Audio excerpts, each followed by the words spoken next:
السلام علیکم اسٹوڈنٹس، میں ہوں teacher Tariq, O S P round 2 class 10 کی اسلامیات میں آج ہم ویک 6 میں طہارت اور جسمانی صفائی کے بارے میں پڑھیں گے۔ اس سلسلے میں 2 سوالات ہیں، ان کے جواب جو ہے بیان کیے جائیں گے، جو آپ نے لکھنے بھی ہیں نیٹ کاپیوں پر اور یاد بھی کرنے۔ اس میں پہلا سوال ہے، قرآن و حدیث کی روشنی میں طہارت پر ایک مختصر نوٹ لکھیے۔ تو اس کا جواب آپ نے لکھنا ہے کہ اسلام ایک مکمل ضابطہ حیات اور دین فطرت ہے۔ اللہ تعالیٰ نے اپنے اس دین میں تمام انسانوں، خاص طور پر مسلمانوں کو تمام چھوٹی اور بڑی باتوں سے قرآن و حدیث کے ذریعے سے آگاہ کر دیا ہے، اور نبی کریم صلی اللہ علیہ وسلم کو آخری نبی بنا کر اپنے دین کو عملی طور پر سمجھا دیا ہے تاکہ ہر چیز واضح ہو جائے۔ چنانچہ طہارت و پاکیزگی کے سلسلے میں یہاں مختصراً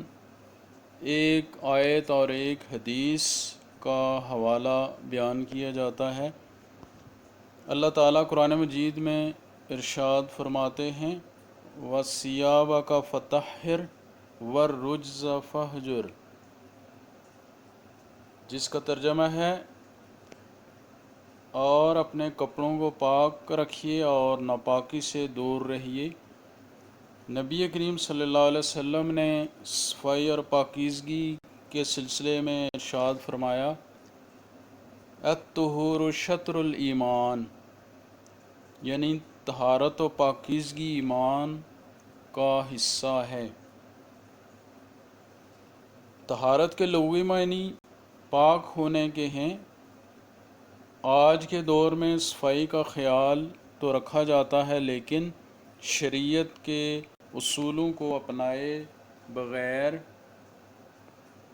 عام غسل کرنے کو طہارت کا نام دیا جاتا ہے، حالانکہ طہارت کا شرعی مفہوم جو ہے اس سے مختلف ہے۔ اگر شریعت کے بتائے ہوئے اصولوں کے مطابق صفائی نہ کی جائے تو کوئی عبادت قبول نہ ہوگی۔ اس لیے وضو اور غسل سے متعلق جتنے بھی مسائل ہیں ان کا زیادہ سے زیادہ جو ہے جاننا ضروری ہے، اور ان کی پوری تفصیلات جو ہیں ان سے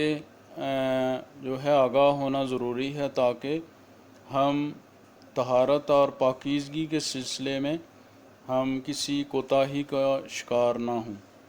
اس کے بعد سوال نمبر 2، جس میں یہ پوچھا گیا ہے کہ وضو کا طریقہ بیان کریں۔ تو اس سلسلے میں آپ کو معلوم ہونا چاہیے کہ نماز سے پہلے وضو کرنا جو ہے ضروری ہے، بشرطے کہ جسم اور لباس پاک ہو۔ اگر جسم و لباس پاک نہیں تو وضو سے پہلے غسل کرنا اور لباس کو پاک کرنا ضروری ہے۔ وضو کے 4 فرائض ہیں، جس میں پہلے نمبر پر چہرے کو دھونا، یعنی ایک کان سے دوسرے کان تک اور ٹھوڑی کے نیچے تک، اور پورا چہرہ جو ہے وہ دھونا، کونیوں سمیت دونوں ہاتھوں کو دھونا۔ اس کے بعد سر کا مسح کرنا، اور نمبر 4 ٹخنوں سمیت پاؤں دھونا۔ اور ان کے علاوہ باقی جو چیزیں ہیں وہ سنت اور مستحب ہیں، یعنی ان کا بھی خیال رکھنا جو ہے ضروری ہے وضو کے دوران، تاکہ وضو جو ہے وہ کامل ہو جائے۔ وضو کرنے کا طریقہ جو ہے وہ حسب ذیل ہے، جس میں سب سے پہلے اچھی طرح ہاتھوں کو دھونا، 3 بار کلی کرنا، 3 بار ناک میں اچھی طرح پانی ڈالنا، اور چہرے کو پیشانی کے بالوں سے ٹھوڑی کے نیچے تک اور ایک کان کی لو سے دوسرے کان کی لو تک اچھی طرح دھونا۔ اس کے بعد کونیوں سمیت بازوؤں کو دھونا، اور نمبر 6 سر کا مسح کرنا، نمبر 7 ٹخنوں سمیت دونوں پاؤں دھونا، اور نمبر 8 وضو کرتے وقت پہلے جسم کا دایاں حصہ اور پھر بایاں حصہ دھونا، اور نمبر 9 جسم کے اعضاء کو 3 بار دھونا۔ تو یہ تھا وضو کا طریقہ، اور اس سے پہلے میں نے آپ کے سامنے قرآن و حدیث کی روشنی میں طہارت کے بارے میں جو ہے بیان کیا کہ طہارت جو ہے وہ کیا ہے۔ اسلام نے جو ہے طہارت پر بہت زور دیا ہے، اور اسلام جو ہے وہ صفائی اور پاکیزگی کو جو ہے بہت اہمیت دیتا ہے، اور عبادت سے پہلے جو ہے مثلا نماز جو ہے جب ہم پڑھتے ہیں تو اس سے پہلے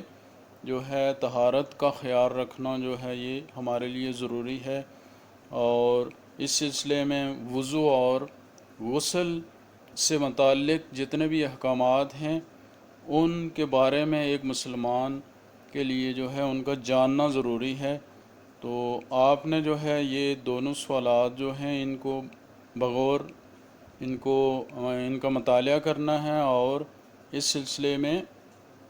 جو ہے اگر کوئی بھی مسئلہ آپ نے پوچھنا ہے تو وہ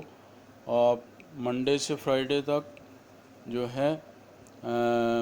صبح 8 بجے سے 2 بجے تک جو ہے کوئی بھی سوال پوچھ سکتے ہیں۔